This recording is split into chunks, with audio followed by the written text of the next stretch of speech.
We often think of curses as grand, dramatic affairs. But the most insidious ones? They settle in like a persistent chill, whispering at the edges of your perception, slowly unraveling your sanity. They feed not on your fear, but on your curiosity. And once they have you, escape isn't a matter of breaking a spell. It's a desperate struggle to remember who you were before the whispers began. Today, we journey to a place that stands as a silent monument to a particular kind of cursed state. The Oldwick University Library. Now, a library? What's cursed about dusty books? Trust me, some whispers are meant to stay unheard. Oldwick grew around this vast, Gothic library, established in the late 17th century by a reclusive scholar, Elias Thorne. He amassed an unrivaled collection of obscure and forbidden knowledge. The library was Thorne's life's work, his obsession, and ultimately, his tomb. He vanished within its walls one night, in 1703, leaving only the scent of ozone and parchment, and a chilling void. But it was never just a building. From its inception, the Oldwick Library hummed with a strange, low energy. Students and faculty spoke of inexplicable cold spots, of books falling from shelves, and a pervasive sense of being watched. Nothing overtly terrifying, just unsettling. Like a house guest who clearly overstayed their welcome by a few centuries. The true insidious part of Oldwick's curse lay not in what it did, but in what it took. Over generations, a peculiar phenomenon began. Scholars who spent too much time in the older sections would start to change. They'd become reclusive, obsessed with obscure research. Their personal memories would fray, yet the recall for ancient languages would sharpen. And eventually, they would vanish, just like Elias Thorne, leaving behind only their notes and an empty space where their lives once were. The university, being an institution of higher learning, had a practical explanation. Stress, academic burnout. Oh, just another brilliant mind gone a bit crispy. From too many late-night sessions with a particularly dull bibliography, they'd practically shrug. Happens all the time. Probably ran off to join a goat yoga retreat. You know, the usual academic career trajectory. A perfectly logical, utterly terrifying dismissal of a profound truth. Because the Oldwick Library wasn't just a repository of knowledge. It was a silent, hungry entity. And it had a very specific, insatiable appetite for minds. For the essence of intellect. For the very identity that meticulous scholarship fostered. It was consuming them, one brilliant, obsessive mind at a time. Our protagonist, Dr. Evelyn Reed, was precisely the sort of brilliant, meticulous mind Oldwick craved. Evelyn was a bibliophile, more at home amidst aged paper and leather. Her specialty, forgotten languages. A niche that led her, inevitably, to the whispering depths of the Oldwick Library. She arrived as a visiting researcher, drawn by rumors of Elias Thorne's legendary collection and his personal journals. Most dismissed these as academic folklore, but Evelyn felt the faint scent of truth. Her first impression was awe. It was magnificent in its Gothic gloom, a labyrinth of towering shelves and deep alcoves. The silence was profound, heavy, expectant. Even turning pages seemed to echo unnaturally. She secured access to the restricted archives, deep in the oldest part of the building, behind an iron-bound door. The air was impossibly cold and carried a faint, cloying scent, like dried flowers, dust, and something metallic, like old pennies, or dried blood. Evelyn simply noted it as an interesting atmospheric detail. Her initial days were a blur of focused research. She navigated the towering stacks, thrilling at discoveries of rare editions and hand-annotated manuscripts. But the deeper she delved, the more she felt the library's peculiar influence. Asterisk random cold spots, books falling, shadows clinging to the corners of her vision. And then, a peculiar hunger, not for food, but for knowledge. An insatiable craving to read just one more page, find one more connection. She'd spend hours losing track of time, emerging drained yet exhilarated. The hunger was a dull ache. At first, then intensified, making her feel lighter, less substantial, and oddly, more attuned to the shadows. Asterisk, she dismissed it as academic obsession. Asterisk, asterisk. Ah, yes, she'd murmur to herself, rubbing her temples. Just the usual brain rot from too much Latin and not enough sunlight. Probably also explains why I keep seeing shapes in the periphery. Or maybe the library's just trying to tell me it needs more dusting. Asterisk, asterisk. Her dry humor was becoming a quiet, internal monologue. Her breakthrough came on the 5th day, in Thorne's personal study, hidden behind a false bookcase. Tucked behind a loose stone, she found asterisk, asterisk, Elias Thorne's personal journals.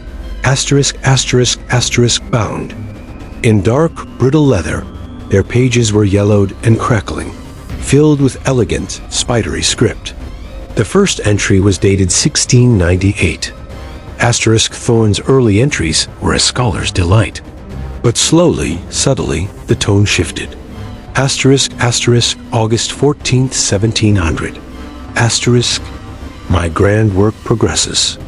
The collection grows, and with it, a peculiar resonance within this building. I am drawn to the deeper texts, the forbidden's lore. My mind, it feels sharper, clearer, but my memories of frivolous things, of faces, of trivial conversations, they begin to fade, a worthy sacrifice for true enlightenment.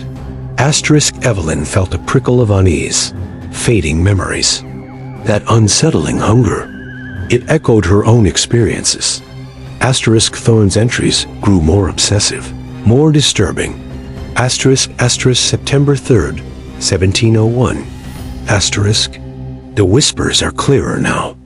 Not sounds, but knowledge. They emanate from the older texts, from the very walls. They speak of consumption, of sustenance, of the perpetual narrative. They promise absolute knowledge, if one simply allows the irrelevant, the personal, to be absorbed. Asterisk, asterisk, October 20th, 1702. Asterisk, my wife, Eleanor, vexes me with her concerns. She speaks of my distance, of my hollow eyes. She does not understand the glorious transformation. The library asks for more. It hungers not for books, but for the minds that read them. It wishes to integrate the knowledge, the thoughts, the very essence of comprehension, into its boundless, living consciousness. The reflections in the polished surfaces, they show me not my face, but the vast, growing tapestry of all I have learned, and all I am becoming. Asterisk Evelyn's blood ran cold, the mirrors, the distorted reflections. Thorne's chilling description of a library that consumes minds perfectly mirrored her own fears. Asterisk Thorne's final entry was barely legible, scrawled in a frantic, desperate hand. Asterisk, asterisk, December 1st, 1703. Asterisk, it calls to me from the depths. The asterisk, asterisk library.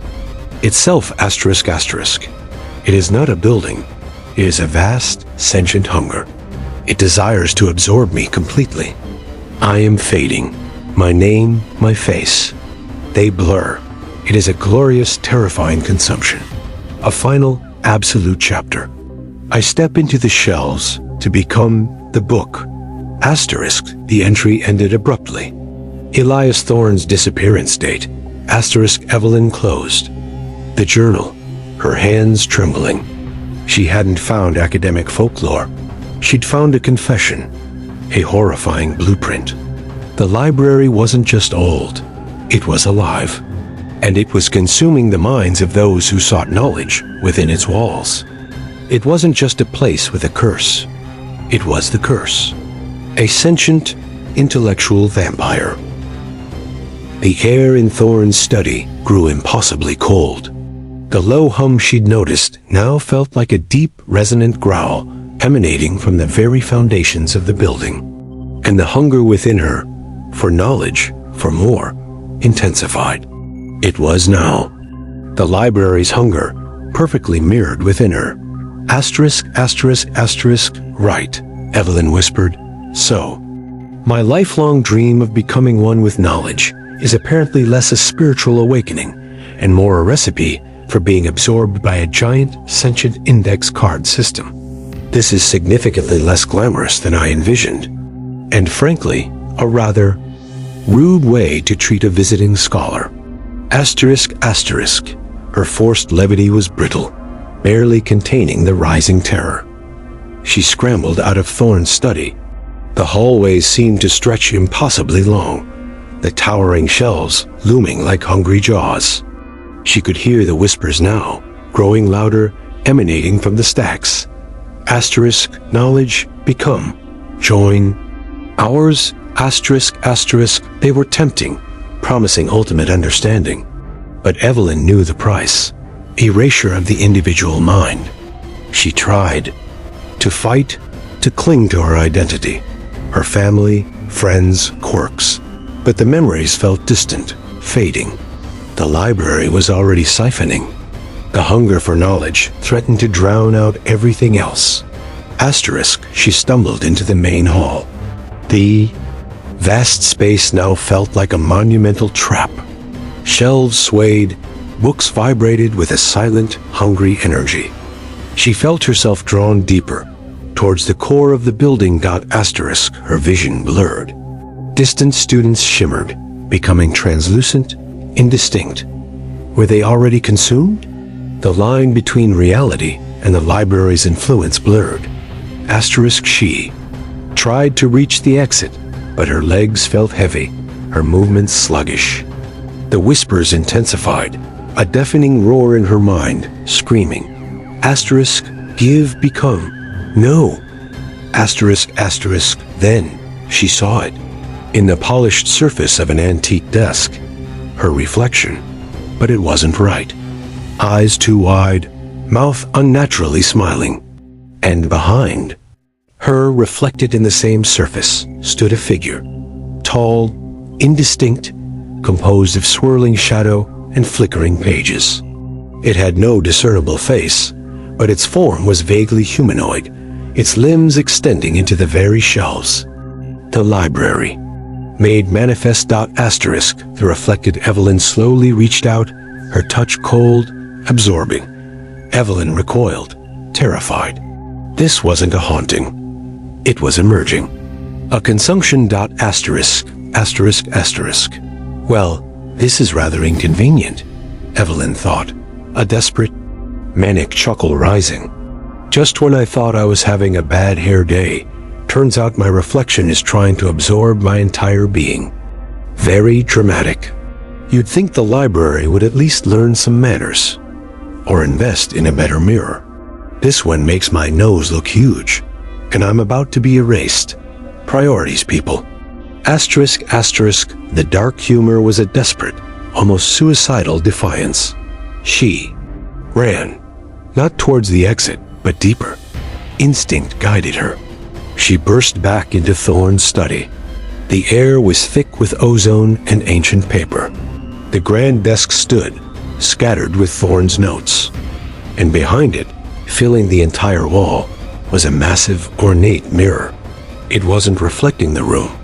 It was absorbing it, drawing light, sound, essence into its glassy depths. Asterisk, within its depths, Evelyn saw them. Countless faces, flickering like phantoms. Scholars, librarians, students, all trapped within the mirror. Indistinct, their expressions a mix of serene absorption and silent agony. They were the consumed, and they were all him. The collective consciousness of the library, Elias Thorne himself, expanded and growing. Asterisk, the library's voice, now a booming echo in her mind, resonated from the mirror. Asterisk, you are here. You are knowledge. Become us. The ultimate collection awaits. Surrender the self. Gain all. Asterisk, asterisk.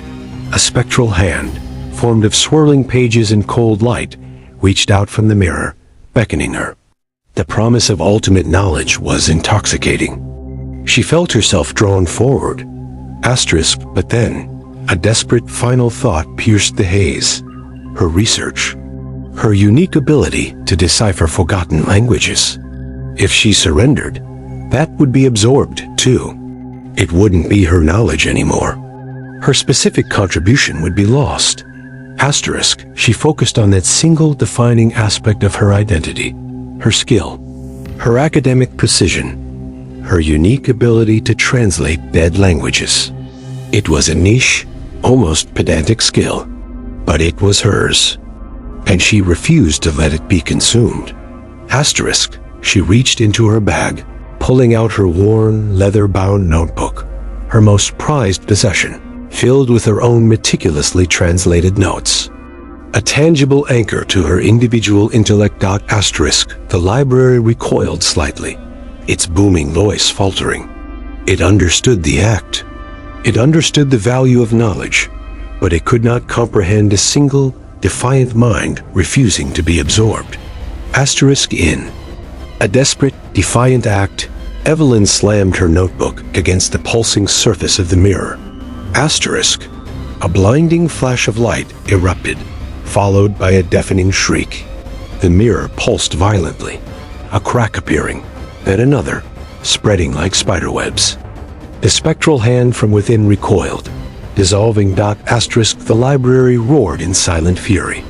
Walls trembled. Books flew from shelves. The hum intensified, but Evelyn held firm, her notebook pressed against the cracking glass. She wasn't fighting it with brute force. She was fighting it with the assertion of individual intellect. Asterisk, and then, with a final, cataclysmic shatter, the mirror exploded. Asterisk, fragments of glass flew outwards. The vast collection of consumed faces within the mirror scattered, dissolving into faint, ethereal echoes. The overwhelming hum ceased. The pervasive cold dissipated. Asterisk, Evelyn fell backward, landing hard on the floor amidst scattered glass. She lay there, gasping for breath, her entire body aching, her mind reeling. She was alive. She was herself. Asterisk, asterisk, asterisk. Well, she gasped. That was a rather explosive peer review. Definitely going to need a new mirror. And probably a very long, very strong coffee. Or perhaps just a quiet existential crisis in a brightly lit room with no books. Asterisk, asterisk, asterisk, asterisk. She stumbled out of the library, her mind a whirlwind of fragmented thoughts and a chilling, profound understanding. The early morning light felt impossibly bright. Students milled about campus, oblivious. She looked at them, knowing a terrible truth they could never comprehend. Asterisk, she made it back to her apartment, collapsing onto her bed. She had survived. She was Evelyn Reed, but Thorne's journals had revealed a chilling pattern. This wasn't an isolated curse. It was a manifestation of a singular, ancient hunger. It shifted, it adapted, it consumed. Asterisk, she looked at herself in the bathroom mirror. Her reflection stared back, tired but normal. No distortion, but a subtle change had occurred. Her hunger for knowledge, while present, was tempered. Her intense, all-consuming drive had a new, cautious edge. She understood the lure and the terrible price. She had seen the abyss, and a part of her was now forever. Aware of its watchful gaze. Asterisk, she compiled her official report on Thorne's journals.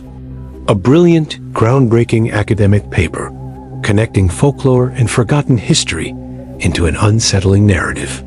She hinted at the library's influence, but couched it in careful academic language, presenting it as a psychological phenomenon. The full, horrifying truth would sound like madness. Asterisk, the university praised her work, offered her a full-time tenured position. She accepted. She would stay at Oldwick, not because the library still held a pull, but because she now bore witness. She was a survivor, and that gave her a new purpose. She would study the curse from a distance, observing its subtle movements, ensuring no one else fell victim to its insidious allure. She couldn't fight the entity directly, but she could protect the living, armed with the horrifying knowledge she had gained. She removed all mirrors from her apartment, not out of fear, but a quiet understanding. She didn't need a reflection to know who she was. Her identity, battered but intact, was her own. And sometimes, late at night, when the campus was silent and the Oldwick Library loomed in the distance, dark and still, she would hear it. A faint, almost imperceptible hum. A whisper that wasn't quite sound, but a resonance in the very air. It wasn't calling to her. It was simply being. The library was still there, and it was still hungry. It would learn. It would adapt, and it would find new ways to feed. Because some curses, dear listener, don't just kill you. They hollow you out. They make you a part of their unending hunger. And they wait, patiently, for the next uncurious soul to stumble into their forgotten feast. And in a cursed state like Oldwick, where knowledge itself is the bait, and curiosity the ultimate trap, the greatest horror isn't being haunted. It's realizing that you've just become part of the very story you are trying to understand, and that the next whispered chapter might be written in someone else's fading memory.